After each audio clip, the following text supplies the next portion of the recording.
So this is a personal video about how I've come to realize that the only thing I can do to help Palestine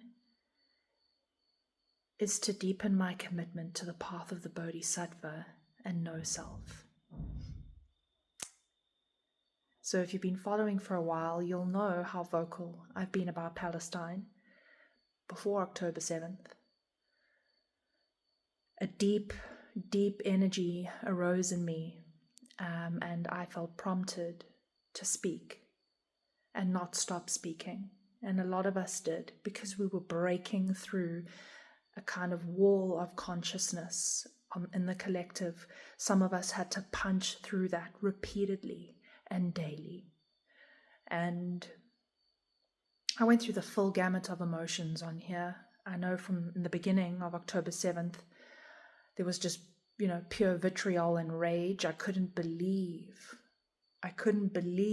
people were calling it a war.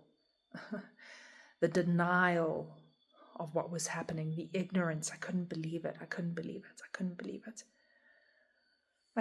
the people in my own life that were so cavalier about it. I just couldn't believe how much of a failing I saw in humanity all around me in response to Palestine. And I went on and on and on and on and on. I spoke about Zionism, I spoke about the Talmud, I spoke about the source of Zionism. I spoke about, I just wouldn't stop talking about it. I was compelled by this rage, which is a very powerful frequency or energy. But the last video I did on Palestine was in January of this year, because soon after that, my body basically shut down. I couldn't really eat food. When I ate food, my eyes would swell and my lips went into swelling. My pancreas had turned off, basically. I went to a naturopath, and that area over my heart, the pancreas here, which also stores anger, had shut down, so it had stopped digesting nutrients. My vitriol and hate was pumping so deep. And it was there before Palestine. I'd been working on it for a couple of years. I'd done tobacco ceremony, I've done Wachuma ceremony, I've done Wachuma dieta. I work on this stuff constantly in therapy. I see a therapist regularly, QEC therapist. I have my other modalities that I work with. But the anger had now come up to the surface, and my eyes were inflamed, and I realized that I wasn't seeing something clearly, which was, I've taken the vow of the Bodhisattva. And the vow of the Bodhisattva goes, though the many beings are numberless, I vow to save them all. Though delusive passions and thoughts rise endlessly, I vow to abide in no self.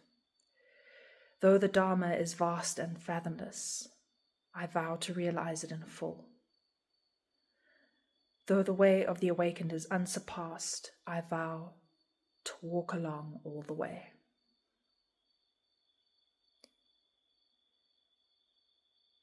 And the path of the Bodhisattva is one of compassion. And it's a self-awareness of the formless self, right? So we have this identity and this phenomenal self that we're in, this form, this world, but it's living in the formless space, which is the bedrock of every spiritual tradition. The Christian mystics, the Buddhists, Sanatana Hindu Dharma is entering the space of no self. And that is just a caveat here. You can't enter the space of no self until you actually have a true self. Okay? So if you're riddled with shadow aspects, trauma and undeveloped power and sovereignty, when you speak about entering no self, it's just an intellectual thing. It's not a true entry into the place of no self. It's a practice. It's not an intellectual idea. It's a practice. Which is why I'm here at my Sangha in India, Bodhi Zendo, the Zendo, meditating for nearly 4 hours a day, different parts of the day, in Kohan practice with the master. And it's frightening. The path of the Bodhisattva is frightening. It's a terror to enter the ground of being, to dissolve the self. It's fully empty, but also fully full in that space. And in that space, which is the space Jesus lived in, and every single master that has walked this earth, Meister Eckhart, the Christian mystic, all the mystics talk about the ground of being emptiness, emptying of the self. And I came to realize with all the things that were happening in me around Palestine that I was full of myself, full of identity, full of attachment to the world of phenomenon, to Maya.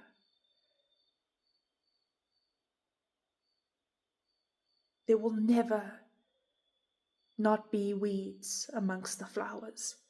There will never not be devastation on this earth.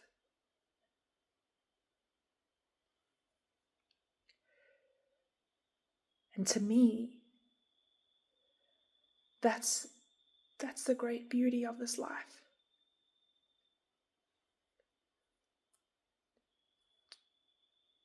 To cultivate how to witness and stay in compassion. I had lost all compassion. I had lost all compassion for the people in my life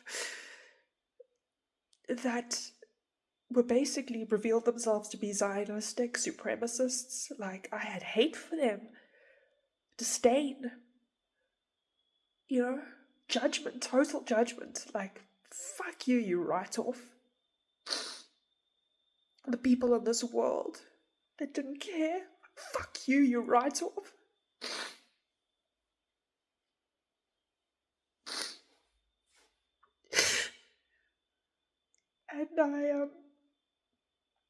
And I don't regret it. It brought me to this place, right?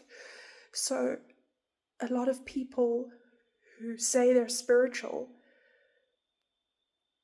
but have dissociated from acknowledging Palestine or speaking about it, that doesn't mean you're in the place of no self.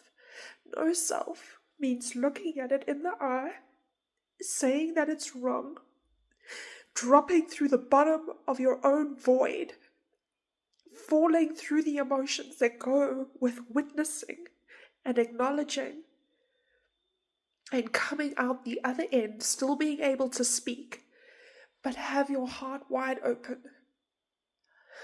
to somehow still hold compassion for those in ignorance.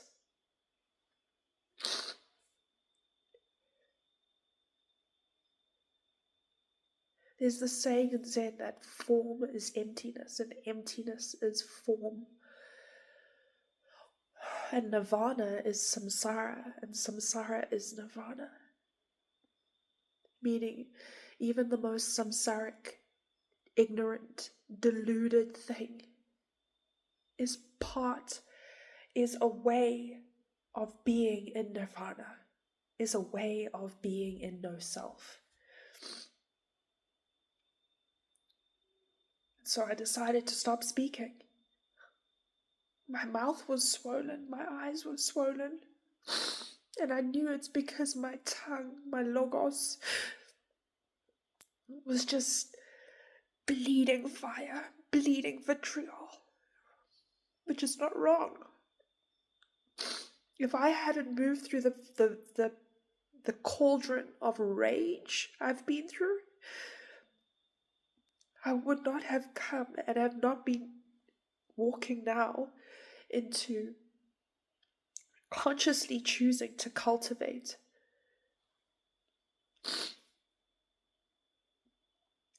being in the bodhisattva no self on a daily basis.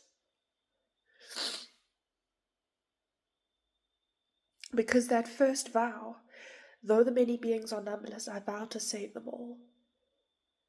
When a person, and this is across traditions, when an initiate chooses this terror of dissolution of desire, compulsion, craving, hate, dissolution of all my opinions, but having my heart wide open and full of compassion, letting myself feel it all. To walk the Bodhi way and to actually move in that space and embody that emptiness is to fully actualize the self. That's enlightenment. No self, the ground of being. I'm not saying I'm enlightened, I'm walking this. It's a cultivation, it's a practice. A lot of people out there just spew these words. If you're not meditating daily and cultivating this, bullshit. Dissolution is a practice. And when it's realized in the body, that does save the many beings. That saves the many beings. That's the only way to save the many beings, is by fully saving the self from attachment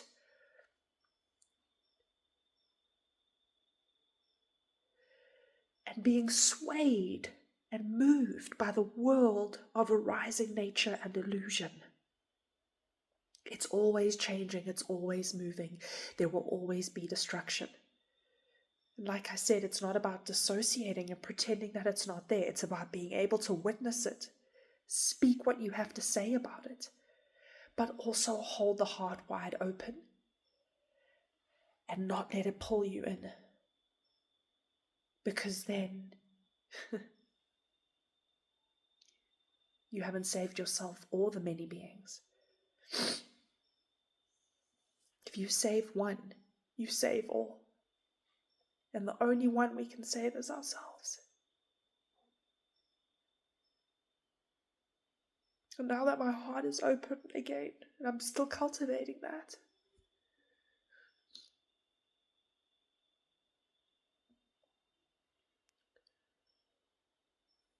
I will keep it open. I will stay in this place of compassion.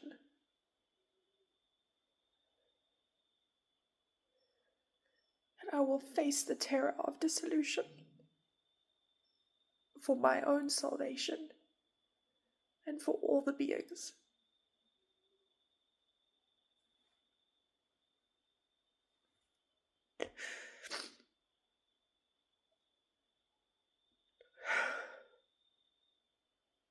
Thanks for listening to my confessional.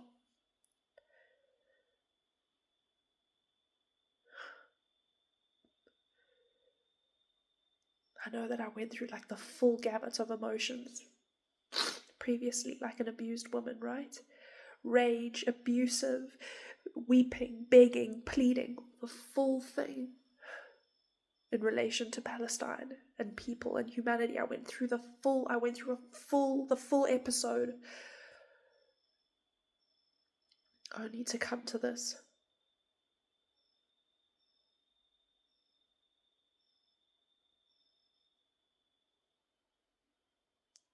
And I hope this small act in my one little life, I hope that makes a difference.